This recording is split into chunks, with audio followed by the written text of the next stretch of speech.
ভালুকায় গাড়ি দুর্ঘটনায় রতুয়ায় ৩ জন নির্মাণ শ্রমিকের মৃত্যু। ঘটনার খবর পেয়ে মঙ্গলবার সকালে মৃত শ্রমিকদের বাড়ি যান মালদা জেলা সিটু নেতৃত্ব। উপস্থিত ছিলেন সিটু জেলা সম্পাদক দেবজ্যোতি সিনহা, নুরুল ইসলাম সহ অন্যান্যরা। প্রথমে মৃত শ্রমিকদের অসহায় পরিবারের সাথে কথা বলে পরিবারবর্গকে সান্ত্বনা, সমবেদনা জানান। পাশাপাশি তাদের প্রয়োজনীয় সাহায্য সহযোগিতা করার আশ্বাস দেন তারা। আমরা CI2 মালদা জেলা কমিটির পক্ষ থেকে শ্রমিক সংগঠন আর কালকেই শুনেছি, খবরটা পেয়েছি বিকেলের দিকে যে এরকম একটা গাড়ি করে যাচ্ছিল, মিক্সচার মেশিন ছিল আমাদের এই নমটোলা, সেখানে 2 জন মারা গেছে আর একজন বাবলা বোনাই গতকালই মারা গেছে আর 2 জন পরে কালকে সন্ধেবেলা মালদা মেডিকেল কলেজে মারা গেছে। তারা নির্মাণ কর্মী। তো এখন আমরা তার পরিবারের পাশে দাঁড়াতে এসেছি, সমবেদনা জানাতে এসেছি যে তাদের সাথে আমরাও দুঃখিত। আর তার সাথে যারা প্রয়াত হলেন তারা তো আর ফিরে আসবে না, তাদের পরিবার কি করে বাঁচবে, তাদের সংসার কিভাবে নির্বাহ করবে, সেই শ্রমিকদের সামাজিক সুরক্ষা প্রকল্পে নাম নথিভুক্ত আছে কিনা। তা আমরা এখন রিঙ্কু শেখের বাড়িতে এসেছি, তার দেখলাম সামাজিক সুরক্ষার কার্ডটা আছে। আরেকজন অন্য একটা গ্রামে মারা গেছেন, তার নাম তফিজুল। আর বাবলা বোনাই গতকাল স্পটেই যিনি মারা গেছেন তার নাম হচ্ছে রাশিদুল। তো এই 3 জন মারা গেছেন। তো আমরা চেষ্টা করছি সবার পরিবারের পাশেই দাঁড়ানো।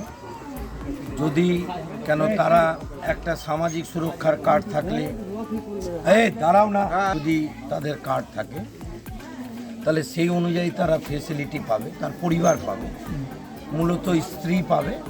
তারপর তাদের পরিবার বসে আলাপ আলোচনা করবে, যদি স্ত্রী না থাকে তো মা পাবে, বাবা পাবে, এইটাই আছে। দ্বিতীয় হলো যে আরেকটা অ্যাক্সিডেন্টাল বেনিফিট পাবে, সেই রোড অ্যাক্সিডেন্টাল বেনিফিট, সেটা একটা কেস কাভারি করতে হয়। যদি লয়ার দিয়ে আইনি সাহায্যটাও আমরা করতে প্রস্তুত আছি। এর জন্য কোনো রকমের কোনো আর্থিক বিষয় নাই, একদম সম্পূর্ণটা আমরা স্বতঃস্ফূর্তভাবে সহযোগিতা করব। CI2-র পক্ষ থেকে তার পরিবার যদি চান যে কোনো রকমের পোস্টমর্টেম রিপোর্ট হোক, তারপরে যা যা বিষয় আছে সব বিষয়েই সহযোগিতা করব। এই অবস্থা তো ভালো না, নির্মাণ কাজে যুক্ত যারা, এমনিতেই রাজ্যে কাজ না, পঞ্চায়েতগুলোতে 100 দিনের কাজে লুট হচ্ছে এবং আমাদের জেলায় প্রায় 7-8 লক্ষ ছেলে মেয়ে পরিযায়ী শ্রমিক আছে। আমি এখানে অপরিচিত না, আমি পরানপুর স্কুলের ছাত্র, 5 বছর এখানে পার্থবাবুর আমি ভাস্তা, সবাই জানে। তো প্রচুর ছেলে মেয়ে বাইরে আছে। আমাদের সাথে CI2-র রতুয়া 2-এর নেতৃত্বরা আছেন, জেলা নেতৃত্বরা আছেন।